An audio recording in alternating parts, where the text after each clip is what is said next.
ভাড়া কত হয়েছে আঙ্কেল? ম্যাডাম 20 টাকা। 20 টাকা।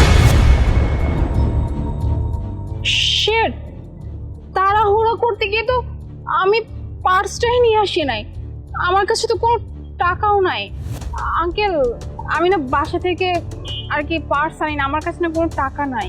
আরে ম্যাডাম, একটু ভালো করে খুঁজে দেখেন না, আপনার কাছে তো খুচরা টাকা থাকতে পারে, আমার তো আবার অন্য যাত্রী নিতে হইব। আঙ্কেল, আমি তো আপনাকে বললাম যে আমার কাছে কোনো টাকা না। দেখেন, আমার হাতে কোনো পার্সও নাই যে আমি আপনাকে টাকা দিব।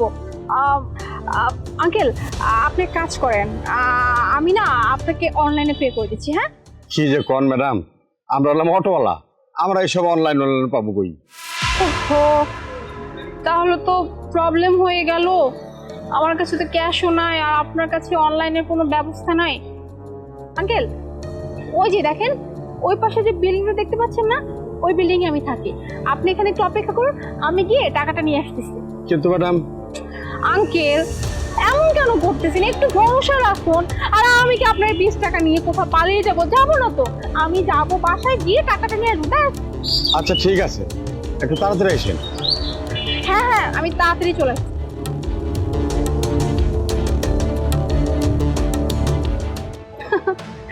বেকুব চাচা, কত জলদি আমাকে বিশ্বাস করে ফেললো। উনি কি ভাবছে ওনারই 20 টাকা নিয়ে আমি আসবো?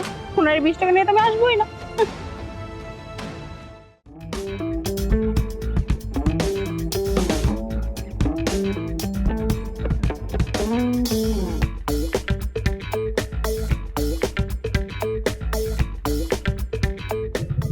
এত সময় হয়ে গেল, ম্যাডাম আসলো না।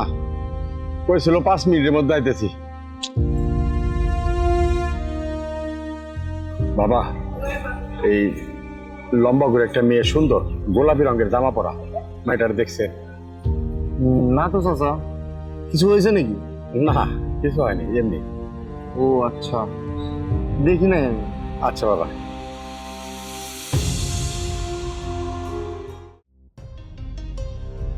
শোনো বাবা, এই তোমার পার্সটা পড়ে গেছে।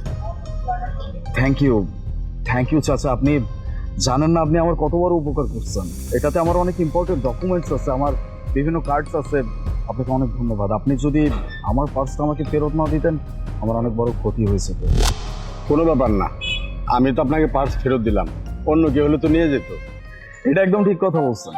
আজকাল আমাদের দুনিয়ায় এমন ইমানদার, সৎ এমন ব্যক্তি পাওয়া খুব কষ্ট, মানে পাওয়াই যায় না। আপনি খুব সৎ একজন মানুষ। বাই দ্য ওয়ে, আপনাকে দেখে অনেক চিন্তিত মনে হচ্ছে। কোনো কিছু নিয়ে কি আপনি টেনশনে আছেন?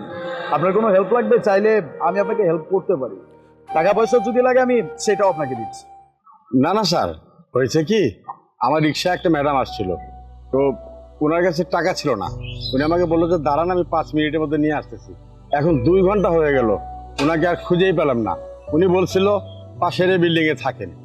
আশেপাশে অনেক লোককে জিজ্ঞাসা করলাম, গোলাপি রঙের জামা পরা মেয়েটা লম্বা কইরা ওরা দেখছে নাকি? সবাই বললো যে না, আমরা দেখিনি। কি বলতেছেন? আমাদের সোসাইটিতে এমন বেয়াদব মেয়ে, এরকম একটা অমানবিক আচরণ করার মতো মানুষ আছে? আচ্ছা, আপনি একদমই চিন্তা করবেন না। আপনি এক কাজ করেন, আপনি আমার সাথে চলেন, আমার বাসায় চলেন, ওখানে গিয়ে চা নাস্তা করেন। আমি ছেলে পেলে দিয়ে ব্যবস্থা করতেছি খুঁজে বের করার যে অ্যাকচুয়ালি কাজটা কি করছে। আর আপনি তো বললেন যে গোলাপি কালার ড্রেস পরা, একটু লম্বা করে মেয়ে, সমস্যা নাই, আমি বের করতে পারবো। আপনি চলেন। ঠিক আছে, আসেন চাচা। কিরে মোনা? চাচা, ওর নাম হচ্ছে মোনা, ও আমার বোন। আর মোনা, উনি হচ্ছে। তুই তুই এখানে কি করতেছিস? জি ম্যাডাম। আপনি এখানে? কিরে, তোরা একে অপরকে চিনিস নাকি? না না ভাইয়া, আমি ওনাকে চিনি না। হ্যাঁ স্যার, আমি ওনাকে চিনি, যে নাকি 20 টাকা দেবে বলে 5 মিনিটের কথা বললে যে গেল গায়েব। কি মোনা, তুই সেই মেয়ে? আমি আরো চিন্তা করতেছিলাম যে আমাদের সোসাইটিতে এমন কোন মানুষ আছে যে মানুষটা গরিবের টাকা মেরে দিচ্ছে। আমি আর ওনাকে নিয়ে আসলাম ওনাকে সাহায্য করার জন্য, এইটা খুঁজে বের করার জন্য যে এমন একটা বেয়াদবের মতো কাজ কে করছে। এখন তো দেখতেছি সেটা আমার বোন। ভাইয়া, আই এম সরি ভাইয়া। হয়েছিল কি, আমি না ওই যে বাসা থেকে তাড়াহুড়ো করে বের হয়েছিলাম, আমি ভুলে না আমি পার্সটা নিয়ে বের হইনি। আর উনি যখন ভাড়ার কথা বলছে আমার কাছে না কোনো টাকা ছিল না, তাই আমি ওনাকে ভাড়াটা দিতে পারিনি। কিন্তু ভাইয়া তুমি ওনাকে কোথায় পেলে, মানে ওনার সাথে পরিচয় কি করে হলো? আর তুমি ওনাকে বাসাতেই বা কেন নিয়ে আসলে? না, আমি ওনাকে চিনি না। রাস্তায় আমার ওনার সাথে দেখা হয়েছে, আর উনি রাস্তায় আমাকে হেল্প করতেছে। আমার ওয়ালেটটা বাই মিস্টেক রাস্তায় পড়ে গেছিল।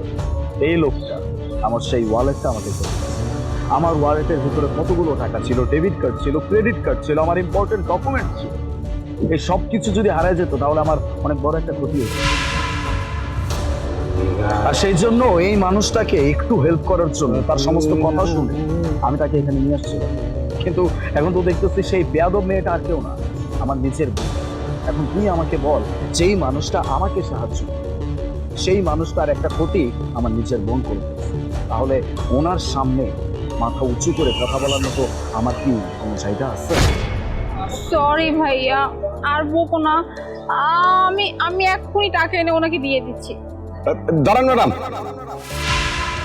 আপনাকে আমি কিছু কথা বলার জন্য খুঁজতেছিলাম, আমি টাকার জন্য খুঁজতেছিলাম না। আপনি মাত্র 20 টাকার জন্য আপনার ইমান নষ্ট করে দিয়েছেন।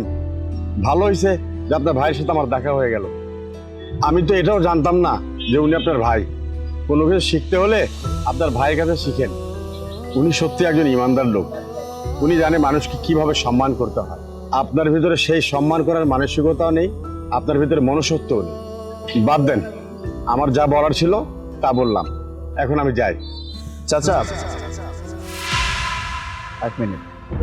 আপনার পকেট টাকা আপনি এখান থেকে না নিয়ে কোথায় যাচ্ছেন? এই নিন, এই 100 টাকা রাখেন। দেখেন স্যার, আমি এত টাকা নিতে পারবো না। চাচা, আপনি কেন এমনটা ভাবতেছেন যে আমি আপনাকে বেশি টাকা দিচ্ছি? এটা আপনার পকেট টাকা। আমার আচ্ছা, ঠিক আছে, ঠিক আছে, ঠিক আছে। আপনি বাহ, ঠিক সবার সময় নষ্ট করছেন, মানে ব্যয় করছেন। এই সময়ের তো একটা মূল্য আছে। আপনি এই টাকাটা রাখেন। আমার বোনের পক্ষ থেকে আমি আপনার কাছে ক্ষমা চাচ্ছি। ও আপনার সাথে যে আচরণটা করছে একদমই করা উচিত হয় না। কোনো ব্যাপার না, ধন্যবাদ স্যার।